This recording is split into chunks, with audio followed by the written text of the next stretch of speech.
Welcome to If These Walls Could Talk. I'm your host and super CEO, Lindsay Liu. Joining me today is Pete Neubig. Pete Neubig is the former co-founder of Empire Industries Realty and Property Management, based in Houston, Texas. He later sold the company to Mynd Management, where he led operations. Today, Pete is the co-founder and CEO of VPM Solutions, an online platform that connects the real estate industry with virtual team members across the globe. He's going to share a couple stories from his days as a property manager, including some extra-terrestrial events. Pete, thank you for joining us today. Lindsay, thank you so much for having me. So, we're going to talk about the mysterious disappearance of Doris. Is that right? Perfect. Let's kick things off with the disappearance. All right. So early on, I was an investor. And so I came from the property management side from the investor side. And this is actually a property that I owned. I was probably managing about 60 properties at this time. I owned 30 of them, right? And so all the properties I owned were kind of lower class, like C to D. This property was a C. It was a nice property, but it was in a lower income area. And we had this nice lady named Doris who lived in there for like 2 years. Like she lived in this house for a year, and you know, she would call her with maintenance every once in a while, and she would always pay her rent. And then one day we didn't get the rent. And this is the early on. We didn't have a great process for this. So Steve always felt that if we didn't have to get the rent, let's go to the house. And I'm like, that now today, that sounds terrible, but that's what we did, 20 years ago. So we go to the house, and it's a complete black neighborhood. And Steve and I look like we are like two cops, like two white guys. Steve is like 6'4". We're both bald. He's got facial hair, and everybody used to call us DTs. Like they thought we were detectives, like all the neighbors and stuff, And we own like 5 or 6 houses in this area. And we go and we knock on a door and nothing. So we have to go through the process. We had to put the 3-day notice but nothing. And I'm like, man, this isn't like Doris. Like there's not like, so then I start thinking the worst. I'm like, man, maybe she passed away, So we do the 3-day notice, and we're like, you know what? Let's just go in there. Let's just see what's going on. And we open the door, and it smelled bad. The power was off. All right. So it smelled bad. It smelled like a dead body, but it wasn't. Okay. There was no person in there. So the smell came from the refrigerator that was fully stocked. And now power had been off for like a week. And so that was from so we opened that, and we that was a bad move. Like, oh damn, put that back in. Close it right away. Close it right away. But I'll tell you, Lindsay, everything was in this house. When I say everything, I mean not just the refrigerator, which was provided by the resident at that time, not just the couches, not just like knickknacks and furniture, but family photos. Like no one leaves behind. Now everything's digital, but 20 years ago, everybody had a photo album. Family photos, pictures were left behind. Like it was like she literally, it was like a fart in the wind and just disappeared. So we always felt that she got abducted by aliens is what we obviously she didn't have the money and she decided to move on and leave. So then Steve, my business partner, comes up with this great idea. Hey, let's save some money and we can trash out this house ourselves. So we decide, okay, I'm going to take, now I was working at the time because we were just starting the company. He was a pilot. I was an IT systems engineer. And we decide, okay, let's go back the next day or whatever. And we go and we're going to quote unquote save some money. All right. And he has to, right from the airport, he comes in, he's in his pilot uniform. He's got to change into, there's roaches, there's all sorts of stuff in his house now. I have to come in my suit and tie. I change into jeans and a t-shirt. And we spend the next 4 hours literally moving this house because everything was in there. Right. And then we're hiring neighbors to take stuff to the junkyard. We'll hire, hey, you want to take anything, whatever it was. And so 4 or 5 hours later, and we're hundreds of dollars in paying people to pull stuff off. He looks at me and he goes, wow, I wonder how much money we saved. And I look at him, I said, what do you do for a living? He goes, what do you mean? I go, what do you do for a living? He goes, I'm a pilot. I go, I'm an IT guy. I go, we just did a $10 an hour job. It took us 4, 5, 6 hours I go, do you know how much money we just lost by having to do this? I'm like, we need a better plan. And then that was the foundation that started the processes and policies and all that good stuff for what became Empire Industries. Empire was really in its infancy back then, but that is the pivotal moment that made us change our whole business model. I mean, the industry really is about rolling up your sleeves, and that was the moment that changed it all for you. Okay, you're moving all of this stuff out. Did you find any cash or valuables? Like, what was remaining that was really bizarre other than the photos? Honestly, Lindsay, like the whole house was like, it was like she didn't pack a thing, like full clothes. The dresser drawers were full. Like there was no clothes on the floor. Like you've seen when somebody leaves, if they're getting evicted and they leave a lot of stuff behind, we've all seen that, right? We have to trash out a unit. I've never seen anything quite like this. It was like it really was, I call it the abduction because it looked like she just evaporated and she didn't take anything with her. I don't know to this day. Like I was fully expecting to find a body in the house. And that would have made more sense than what actually happened. And no, these people don't have anything of value. So Mhm. there was really nothing of value. Some of the neighbors took the couch, took the refrigerator, took this, took that. But but no cash, no old baseball cards that I could, no old Sandy Koufax signed baseball cards or no comic books from the Batman #1, none of that stuff. No, nothing of value for me. Um, you never heard from Doris ever again? Just Ever, gone with never the wind. gone with the wind. Wow. Yeah. Um, I have a funny kind of reverse story of a resident once that was using our platform and reached out and said, I can't reach out to our property manager. Like, gone. Solo operation, right? Solo operator. We're both calling.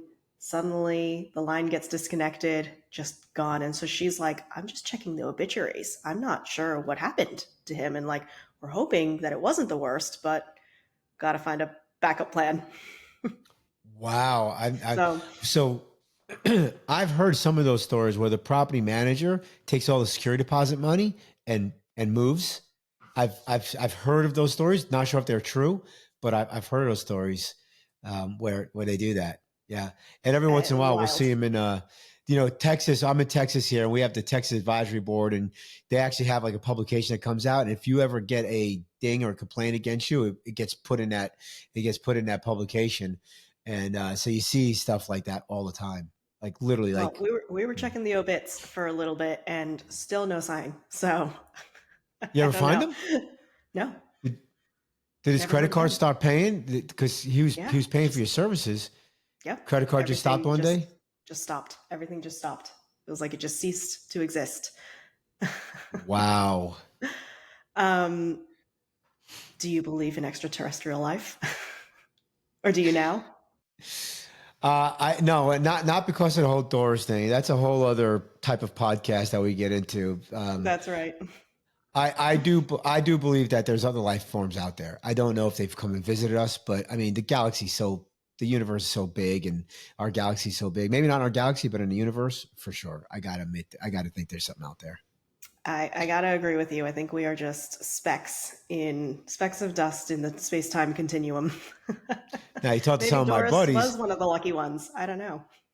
Well, you talk to some of my buddies, they'll say that they're here, right? They're living among us, and they got spaceships in the Atlantic Ocean and all sorts of stuff. So I don't know if I go that far, but to say that we're the only ones here, that's pretty. I think that's a pretty bold statement.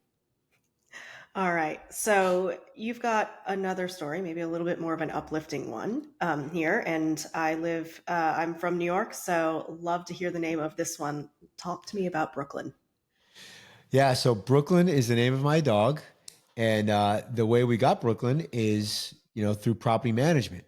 So back in 2017, I'm in Houston, Texas. We're managing about 980 properties, and 720 of them or something like that are in Houston. And if you remember in 2017, we had this little thing called Harvey come through. and it dumped more Little water on thing. Houston. Yeah, a little thing called Harvey, and it dumped more water on us than ever before. I think some of the things said that the amount of water that got dumped on us could cover the full United States, the full contiguous U.S. 48 states, an inch thick. So that puts it in perspective of how much rain got dumped on us. So of course there was tons and tons of flooding. And at this point in time, I have a bunch of property managers working with me. So we've graduated from the Doris days, I was and going to now say we're from 60 to 920 something. That's a nine pretty big, 980. yeah. Yep, yep. So I was very fortunate because we created a brokerage and we had a lot of real estate agents, and a lot of my property managers were underwater themselves. So you're trying to manage property, but you can't get out, or you're flooded, or you had to leave town. So it's really difficult. Like we are like first responders, and I don't mean that like, oh my God, I'm like a firefighter or anything. But in all honesty, somebody's got to take care of these houses, and it's really up to us to kind of manage that. So it was all hands on deck. I had my IT guy driving houses, my marketing guy driving houses, the CEO, me, I was driving houses. So I was very fortunate. My neighborhood did not flood. My hood did not flood, but like literally like a couple of blocks from me flooded. But I was also able to get out of my hood. Some people didn't flood, but they could not get out of their subdivision or neighborhood. So I go out there and I'm walking property, right? Just to make sure, because a lot of our residents, so we had like this, we had to create like a whole little system, right? If the resident was there and they told us that, hey, there was no damage, great. If the resident was not there, then we had to go buy the property, and of course we had to go buy the vacants. And if the resident was there and they said there was some damage, we would assess the damage and then we determine when we can fit that in, right? And then some houses they're like just completely underwater. I mean, like I think we lost 12 houses that storm, where owners had to take them back. They had to call insurance. They had to deal with it. So I'm driving down in Pasadena, which is a suburb outside of Houston. It's like 30 minutes from my house. I'm able to get there no problem because no one's on the road. Like I'm the only one that's crazy enough to be on the road at this time. And I get to an area and I could tell it hadn't flooded, right? Because there's no debris, but I still have to check the house. And I go and I get my key because we're on a key system, and my key doesn't work, the front door. And I'm getting frustrated because I'm like, I know what happened now. The resident changed the locks, right? It's the worst So, feeling. You're just jiggling it uh, around. Maybe if I tried this uh, angle. and I'm fuming, right? I'm fuming because it's against our lease, it's against it's against our policy, all that good stuff, right? So I'm like, well, maybe she didn't change the back door. So I go around the back. Nope. And now I'm pissed, right? And I'm calling back into home base, and I'm like, this MF changed the F locks, right? Blah, blah, blah. But it doesn't look like it's flooded. And then I look up from the phone and I see this big old pit bull. And if you ever saw that movie Cujo, now I'm going back. This is like the 80s, the 90s. It was a Stephen King movie called Cujo, and a lady and her I think her young son was stuck in a car, and this big Cujo dog was out. Like that's what it felt like. So I closed the gate, I locked the gate, like just putting the thing over, and now I'm like, WTF? Like, what am I going to do here? I got this big old Cujo dog, and he's just standing there. He's just standing there. It's between me and the car. And then I kind of refocus and I realize, yeah, he's a pit bull and he's got a big old head, but he's got a really small body and it's malnourished and he's got his bone showing. And then I realize his back leg is not touching the ground. And then I realize this dog is injured. He's looking for help. He's here for help. So he's here for help. So I open the gate reluctantly and I put my hand out, but I put it in a ball of fist because I know pit bulls and I don't want him grabbing my digits. And then all of a sudden I got, two digits missing, and he just kind of sniffs me, doesn't do anything. And you got to remember, this is again a Class C neighborhood. I've been in D and C neighborhoods my whole investment career, so I've seen some really rough dogs that will bite you, So this dog starts. I go back to the front of the house. Dog follows me. He's hopping on his three legs. I'm like, all right, let me leave what I have in here. I got a granola bar. Awesome. So I hand him a granola bar. I throw it at him. Well, not at him, but like towards him. It was like you hand it to him, like, here you go, Yeah. buddy.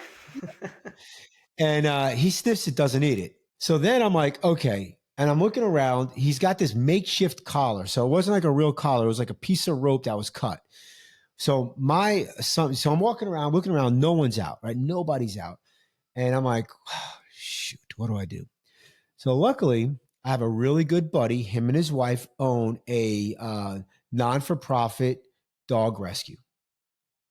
So I call my buddy up. I go, Dave. I go, hey, I got this dog here. I think you need some help. And so Dave is like, oh yeah, you can, tells me all the things that we can do, but they all start with pick him up and bring him in your car and bring him home. So I go, all right, hold on. And as I hold on, I put him on speaker. I pick this dog up, right? The dog that 10 minutes ago I was Cujo and I was scared of. I pick him up, I throw him in my car. And as I'm picking him up, I hear Dave, no. You don't just pick him up. Like, cause he's obviously has a lot more experience than I do. And so he's been bit more than I've been bit. So I pick him up, I throw him in the car. I say, okay, he's in the car now. He goes, man, Pete, you're not supposed to. I'm like, listen, Dave, I'll call you right back. So I hang up with Dave. I get in the car and I start driving back home. Dog never makes a sound, doesn't bark, doesn't squeal, doesn't do anything. Just sitting in the back, just chilling out. So I'm like, hey, I'm going to name you Brooklyn. Yeah, I'm from the Bronx. I had a cat named Bronxy. I'm like, you're a boy. I'm going to name you Brooklyn. At least if it was a girl, maybe I would name her Queensy, for Queens. But I'm not going to name Staten Island. Like, that's just silly. I'm not going to name Staten. So I called Dave back up and I say, hey, man. I go, I named him. He goes, oh. I go, what do you mean? Oh, he goes, you don't do that, Pete. He goes, what do you mean? He goes, that's your dog. I go, what do you mean it's my dog? He goes, yeah, you named him. He's your dog. I said, oh, crap. I said, all right. But to come into the house and to help me out with this thing, because I never had a dog before. He said, all right. So now I'm driving and I'm almost home and I forgot I got a wife at home with a cat. I got to tell her that I'm bringing this dog home. So I call Felicia and I go, hey, Felicia, just so you know, I found this dog. I found this cute little dog, right?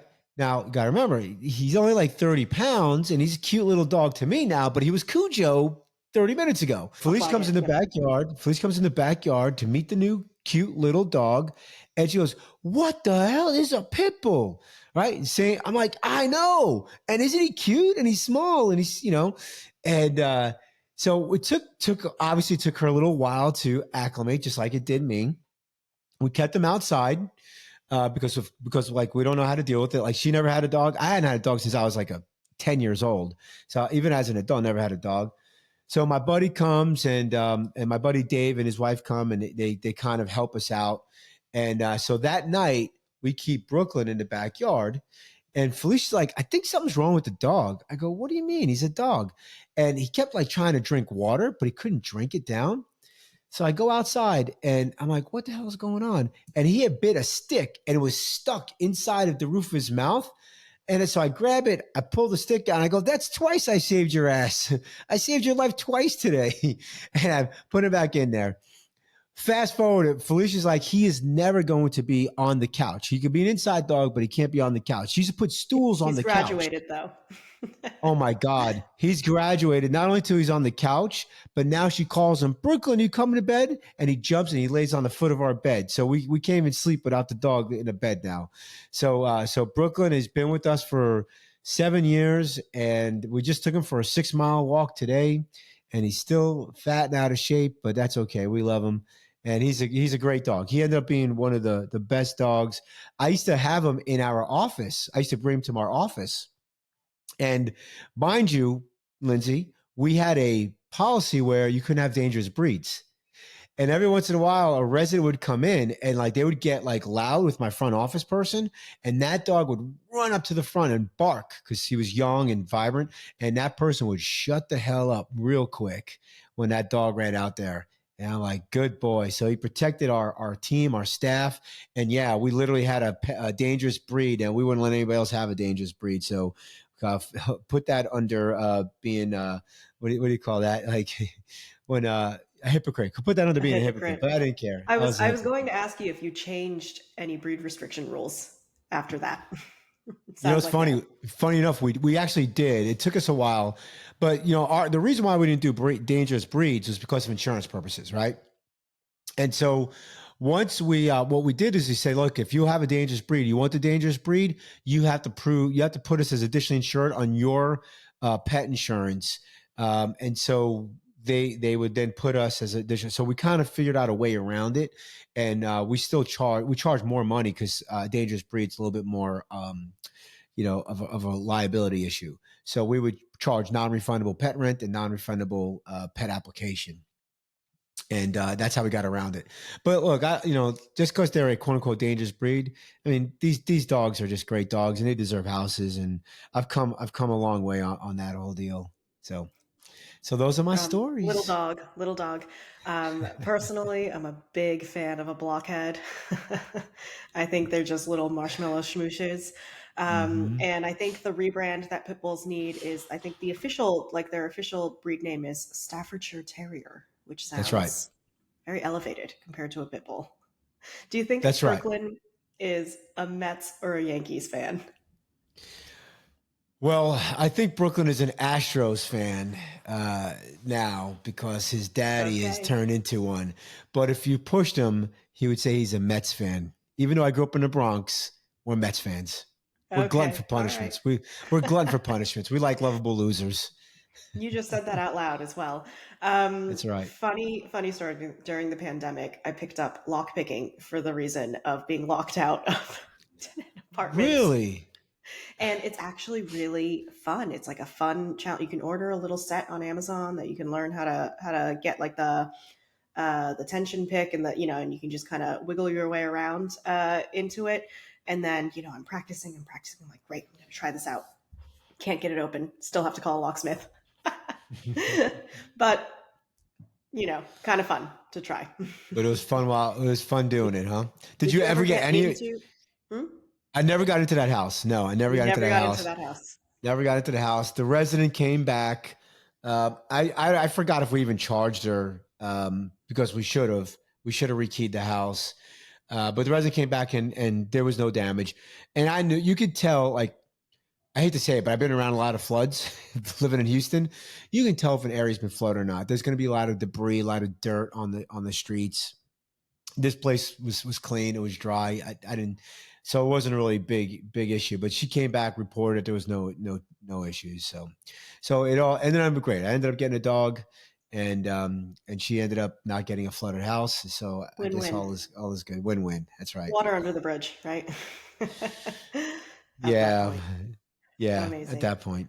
Hmm. Well, thank you so much for sharing your stories with us today. How can people get in touch with you? Yeah, so you can. I'm old school, so you can email me pete@vpmsolutions.com. I'm on the socials, but if you link in me, it might be 2 or 3 weeks before I get back to you. So emails is going to be the quickest way, or you can go to our website vpmsolutions.com and you can see everything that we do and all the free resources. We give a lot of free resources to property managers. So if you're looking for job descriptions with KPIs or 101 KPIs or lots of other resources, we got them out there. Awesome.